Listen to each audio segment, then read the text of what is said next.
तो हम लोग जा रहे हैं कहीं पे, राम कथा हो रही है, मतलब हमारे यहाँ पे ही हो रही है थोड़ी दूरी पे। तो हेलो बोलो, मैं और मेरी डॉटर हम लोग जा रहे हैं राम कथा सुनने। तो दिखाएंगे आप लोगों को भी कि वहाँ पे कैसा राम कथा हो रहा है।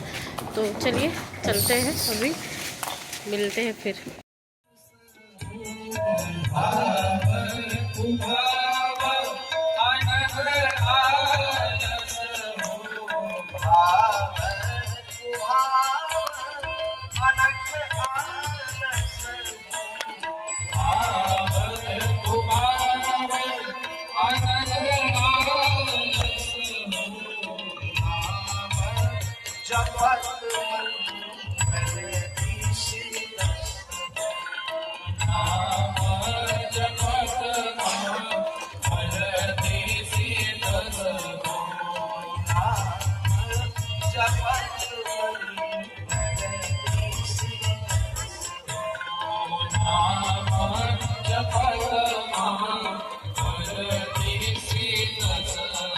चाहे भाव से चाहे परमात्मा का नाम लीजिए।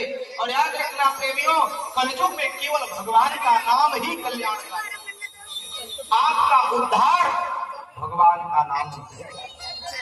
यत् फलम नास्ति तपसा न योगेन समाधिना तत्फलम लभते सम्यक् कलौ केशव कीर्तना। श्रीमद् भागवत महापुराण रामचरितमानस। कलयुग केवल हरि गुण गाहा रावत नर पावन। भगवान का नाम लीजिए, हरे नाम केवलम। भगवान का नाम लेने से ही उद्धार हो जाएगा। तो श्री नारद जी महाराज भगवान को बुलाए, भगवान आए। भगवान ने कहा क्या बात है नारद, क्या चाहिए तुझे? नारद जी ने कहा महाराज हमको सुंदर रूप दे। भगवान ने कहा सुंदर रूप क्या करेगा? विवाह करेगा। किससे? का विश्व मोहिनी से। भगवान मन ही मन मुस्कुराने लगे कि भैया विश्व मोहिनी तो हमारी माया है। और ऊपर भगवान हमेशा कृपा बरसाते हैं, भक्त को संभाले रखते हैं। हमारा भक्त कहीं गिर न जाए। जैसे कहा मुझे विश्व मोहिनी से विवाह करना है, कहते कहते एक बार क्या कह दिया, हो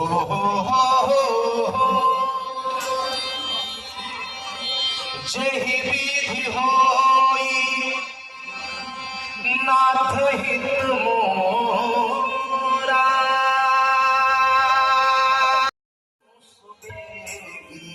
दास मैं तोरा। सिया राम सिया राम जय जय राम, सिया राम सिया राम जय जय राम।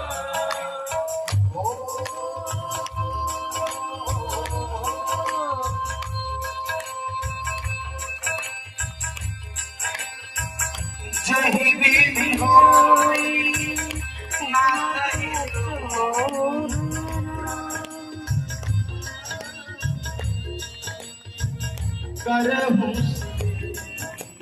दास मैं तोरा। राम सिया राम जय जय राम, राम सिया राम जय जय राम, राम सिया राम जय जय राम, राम सिया राम जय जय राम। जिस प्रकार से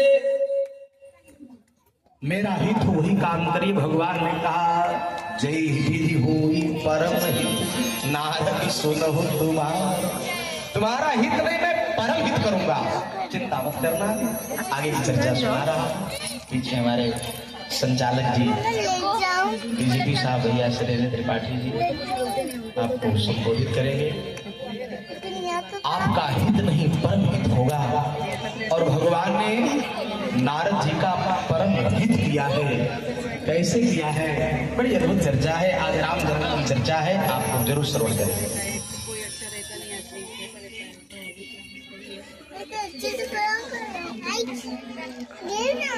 वीडियो आने दो ना। सियावर रामचंद्र की।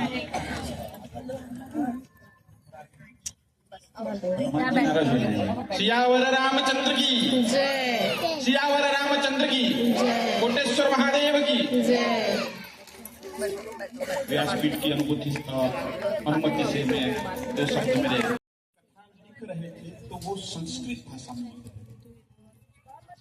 और संस्कृत में लिखने के बाद उसको प्रमाणित करने के लिए बाबा विश्वनाथ के दरबार में,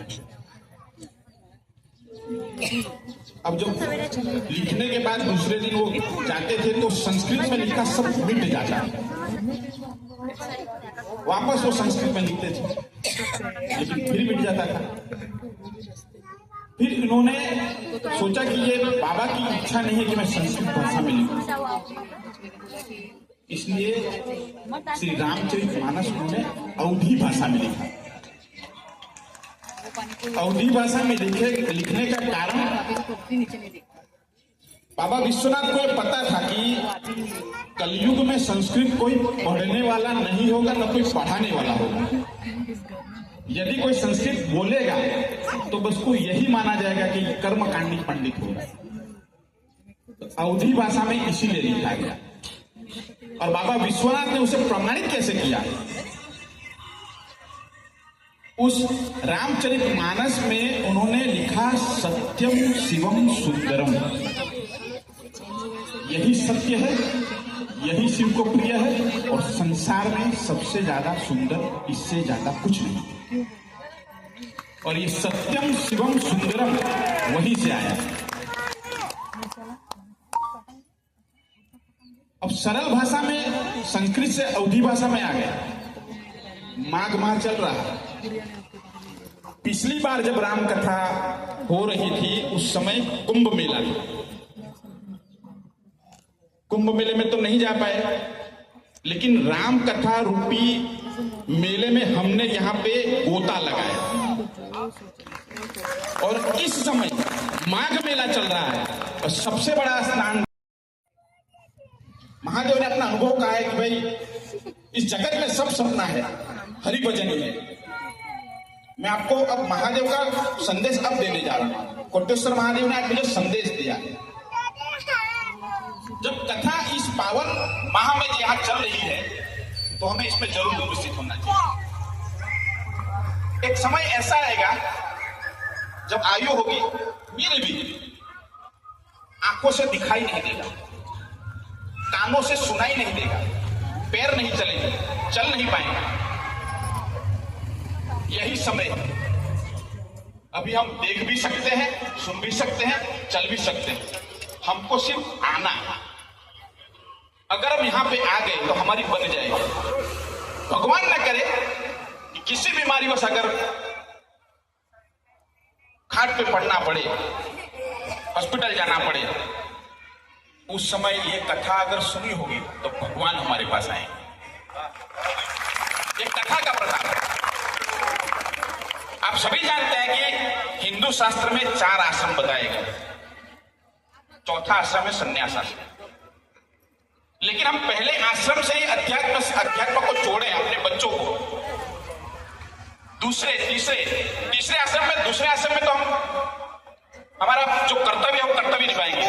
लेकिन चौथे आश्रम में कोई जाने वाला नहीं, क्योंकि मोह के बंधन ने हमको ऐसे बांध के रखा है, हम चाह के भी नहीं जा सकते।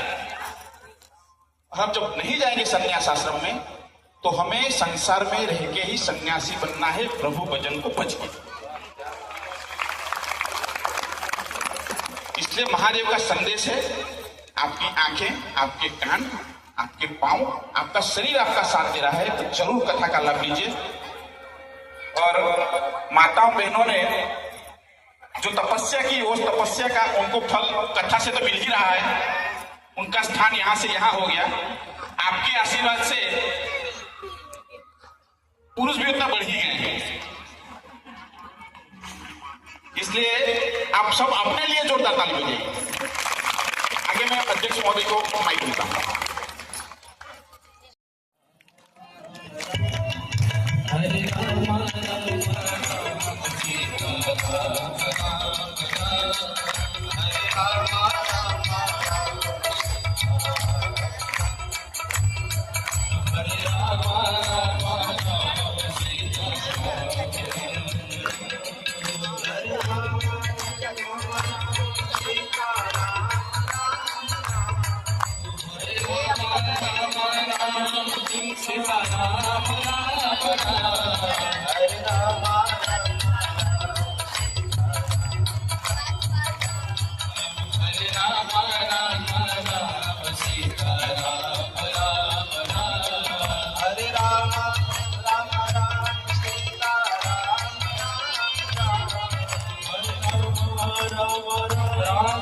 सीताराम राम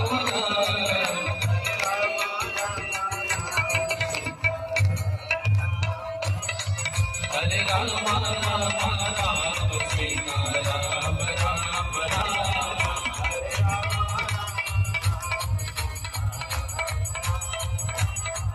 हरे राम राम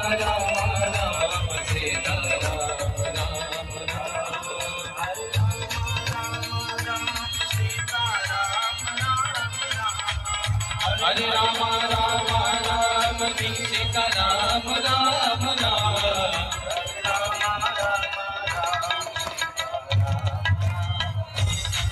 हरे राम राम राम सीताराम राम राम सीताराम राम राम सीताराम राम राम बोलिए राघवेंद्र सरकार जय हो तो श्री नारद जी महाराज ने कहा जेहि विधि होई नाथ हित मोरा करहु सुमेधि दास मैं भगवान ने क्या कहा जेहि विधि होई परम हित नारद सुनहु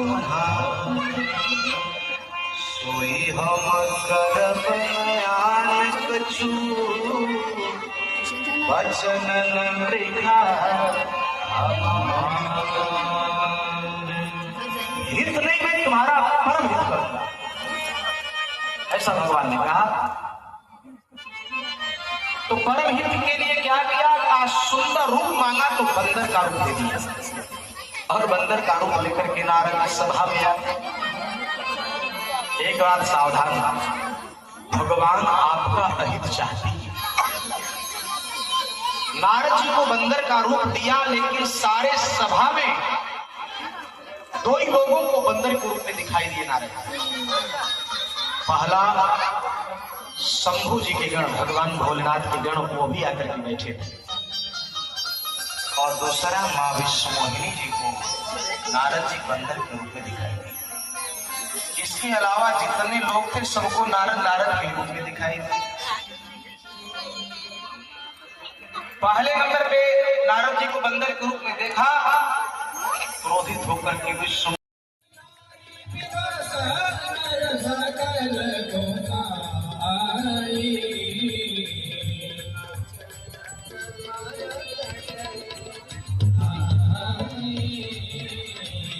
नाच